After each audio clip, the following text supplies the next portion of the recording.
കാലാവസ്ഥ പ്രവർത്തനങ്ങൾ നടന്നിട്ടുണ്ട്. കാലാവസ്ഥാ വ്യതിയാനം നടക്കുന്നുണ്ട്. ഈ കാലാവസ്ഥാ വ്യതിയാനത്തിന് പ്രധാനപ്പെട്ട കാരണം എന്തായിരിക്കാം?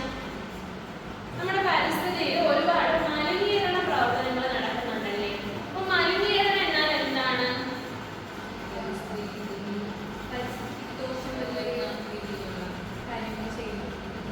അന്തരീക്ഷത്തില് ദൂഷ്യമായ പരിസ്ഥിതിയെ ദോഷപ്പെടുത്തുന്ന വസ്തുക്കൾ ചേർന്നിട്ട് അന്തരീക്ഷം മലിനമാകുന്ന അവസ്ഥയാണ് മലിനീകരണം എന്ന് പറയുന്നത്.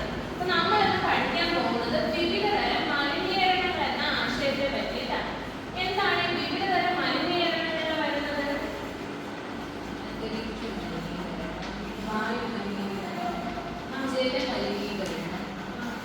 ശബ്ദ മലിനീകരണം. കുറേ ടൈപ്സ് ഉണ്ടല്ലേ മലിനീകരണത്തിന്. ഈ വായു മലിനീകരണത്തിന്റെ പ്രധാന കാരണങ്ങൾ എന്തെല്ലാമായിരിക്കാം? ഫാക്ടറികൾ. വായു മലിനീകരണം ആരെയാണ് ഏറ്റവും കൂടുതൽ അഫക്റ്റ് ചെയ്യുന്നത്? എല്ലാവരെയും ഒരുപോലെ അഫക്റ്റ് ചെയ്യല്ലേ. ഈ നമ്മുടെ ഫാക്ടറികളിൽ നിന്നും അല്ലെങ്കിൽ വീടുകളിൽ നിന്നുള്ള വേസ്റ്റ് വെള്ളം നമ്മൾ എന്ത് ചെയ്യും? പുഴകളിലേക്ക് നദികളിലേക്ക് ഒഴുക്കുന്നത് വഴി എന്ത് മലിനീകരണമാണ് നടക്കുന്നത്? ജലമലിനീകരണം. ജലമലിനീകരണം കുറയ്ക്കാൻ നമുക്ക് എന്തെല്ലാം ചെയ്യാൻ പറ്റും? വെള്ളം സംരക്ഷിക്കണം, മാലിന്യങ്ങളൊക്കെ അതാത് രീതിയിൽ സംസ്കരിക്കാം. ഇതൊന്ന് നോക്കിക്കേ, ഇതിനകത്ത് എന്തെല്ലാം മലിനീകരണങ്ങളാണ് ഉള്ളതെന്ന്. വായു മലിനീകരണം, ജലമലിനീകരണം, മണ്ണ് മലിനീകരണം, ശബ്ദ മലിനീകരണം,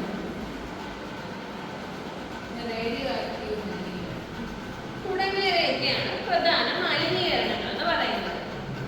അപ്പം അടുത്തിടെയായിട്ട് ഭയങ്കര രീതിയിൽ നമ്മൾ കുറയ്ക്കാൻ വേണ്ടിയിട്ട് നോക്കുന്ന ഒരു മലിനീകരണമുണ്ട്. ഏത് മലിനീകരണം അത്? അതെ, പ്ലാസ്റ്റിക് മലിനീകരണം. നമ്മുടെ വീടുകളിലൊക്കെ ഹരിതകർമ്മ സേനകൾ എന്ത് ചെയ്യുന്നുണ്ട്? പ്ലാസ്റ്റിക് കളക്ട് ചെയ്തുകൊണ്ട് പോകുന്നുണ്ട്. ഇത് എന്തിന്റെ ഭാഗമായിട്ടാണ്? ഈ പ്ലാസ്റ്റിക് മലിനീകരണം കുറയ്ക്കുന്നതിന്റെ ഭാഗമായിട്ടുള്ള ഒരു പുതിയ പദ്ധതിയാണ് എന്തെന്ന് പറയുന്നത് ഹരിതകർമ്മ സേന എന്ന് പറയുന്നത്. അപ്പം പ്ലാസ്റ്റിക് മലിനീകരണം കുറയ്ക്കാൻ നമുക്ക് എന്തൊക്കെ ചെയ്യാൻ പറ്റും?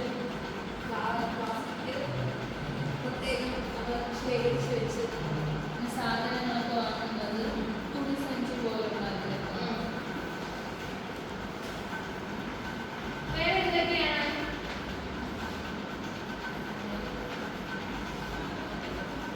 വേറെ എന്തൊക്കെ മലിനീകരണം?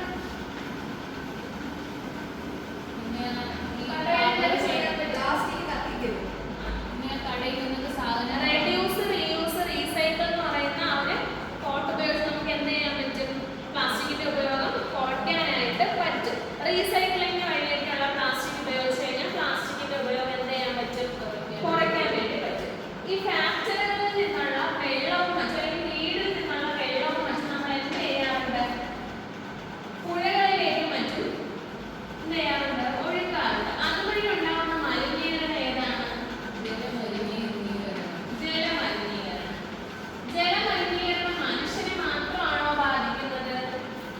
അല്ല, ജീവികളെയൊക്കെ ഒരുപോലെ ബാധിക്കും. അപ്പൊ നമ്മൾ എന്ത് ചെയ്യണം ജലമലിനീകരണം കുറയ്ക്കാനായിട്ട്?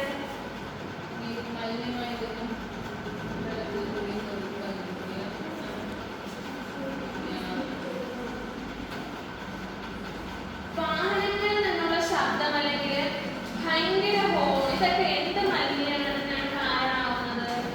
ശബ്ദ മലിനീകരണം. ശബ്ദ മലിനീകരണത്തിന് കാരണമാവുന്നത്.